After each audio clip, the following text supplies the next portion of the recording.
कहानी की शुरुआत होती है एक खूबसूरत सी आइलैंड से। नाम था सोनालैंड।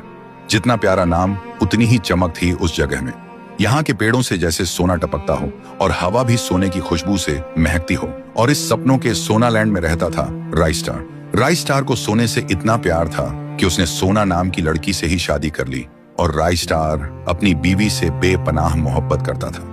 दोनों राजा और रानी जैसे जी रहे थे। सोना उसकी जिंदगी थी और सोनालैंड उसकी मोहब्बत का जहान।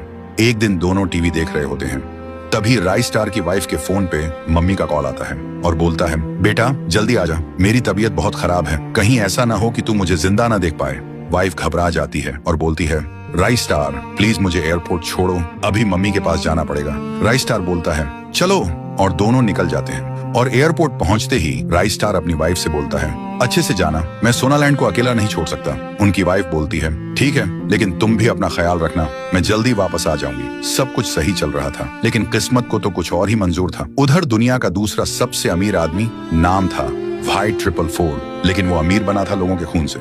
एक दरिंदा जो अमीरों को लूटता, जमीन छीन लेता और उनके सपनों को राख बना देता। और अब उसका अगला निशाना था सोनालैंड का सोना। तभी उसका एक आदमी आके बोलता है, बॉस, राइस्टार आइलैंड पे नहीं है। व्हाइट 444 के चेहरे पे शैतानी स्माइल आती है। तब तो ये सोनालैंड अब मेरा बनेगा।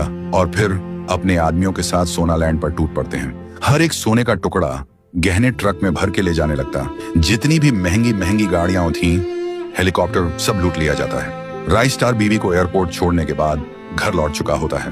उसे भनक भी नहीं लगी थी कि सोनालैंड खाली लैंड हो चुका था। वो टीवी ऑन करता है और सामने आती है ब्रेकिंग न्यूज, प्लेन क्रैश, सभी लोग एक ही झटके में राख हो गए, कोई जिंदा नहीं। राइस्टार का दिल एक सेकंड में छलक जाता है और वो सीधा क्रैश साइट की तरफ भागता है। वो क्रैश साइट पे पहुंचता है, सब कुछ जला हुआ, सब कुछ खत्म, एक भी इंसान जिंदा नहीं था, सब राख बन चुका था। राइस्टार टूट जाता है, जोर जोर से चीख कर रोता है, जैसे उसकी दुनिया उसी राख के साथ जल गई हो। फिर थका हारा, आंखों में आंसुओं का समुंदर लिए राइस्टार वापस लौटने लगता है। रास्ते में कुछ लोग प्लेन क्रैश की बातें कर रहे होते हैं। वो चुपचाप पीछे खड़ा होता है, लेकिन तभी एक आदमी कुछ ऐसा कह जाता है जो राइस्टार के होश उड़ा देता है। उसका दिल एक बार फिर से थम जाता है और आंखों के सामने अंधेरा छा जाता है। तो दोस्तों, आखिर ऐसी कौन सी बात थी जो राइस्टार की टूटी हुई दुनिया को और भी चूरा चूरा कर गई? दूसरा हिस्सा चाहिए तो कमेंट्स में आग लगा दो।